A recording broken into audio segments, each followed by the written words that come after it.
आमच्या वडिलोपार्जित प्रॉपर्टीज आहेत ह्या आजच्या घडीला तुम्ही चाळीतली एक खोली पण विकत घ्यायची झाली ना तरी ती आजच्या मुंबईकराला म्हणजे सामान्य मुंबईकराला शक्य नाहीये.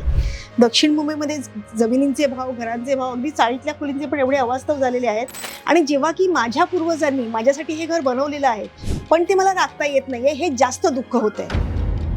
आणि हे राखता न येण्याचं कारण म्हणजे प्रशासनामध्ये तज्ज्ञ व्यक्तींचा अभाव, मूळ मुंबईकरांकडे आणि पागडी इमारतींकडे केलेलं दुर्लक्ष हे महत्त्वाचं कारण आहे. जर BMC मध्ये आपण आहोत, लोकांनी निवडून दिलेले आपले प्रतिनिधी आहेत, ज्यांचं मूळ कुठेतरी या चाळींमधलंच आहे, ज्यांची वाढ या चाळीत झालेली आहे, ज्यांना मतदान देऊन आम्ही घडवलेलं आहे मूळ मुंबईकरांनी, आज ते मुंबईकरांची वाताहत डोळ्याने बघतायत. आणि दुःख या गोष्टीचं होतं की आमच्यासारखे काही होतकरू लोक पुढे येत आहेत आणि हा विषय मांडतायत, पण त्याचं गांभीर्य ना याच्या आधीच्या सरकारने ओळखलंय आणि या सरकारकडून आता अपेक्षा ठेवलो आहेत आम्ही की दोन्ही इलेक्शन झालेले आहेत, विधानसभा, लोकसभा आणि आता पर्यायाने BMC. ते जे विद्यमान आपले उपमुख्यमंत्री किंवा मुख्यमंत्री यांनी प्राकर्षाने ही गोष्ट जाणवून दिलेली आहे की आम्ही घरांच्या विषयांवरती ही निवडणूक लढत आहोत. मुंबई महानगरपालिका यांचा पूर्णपणे ताबा या पुनर्विकासावर आहे.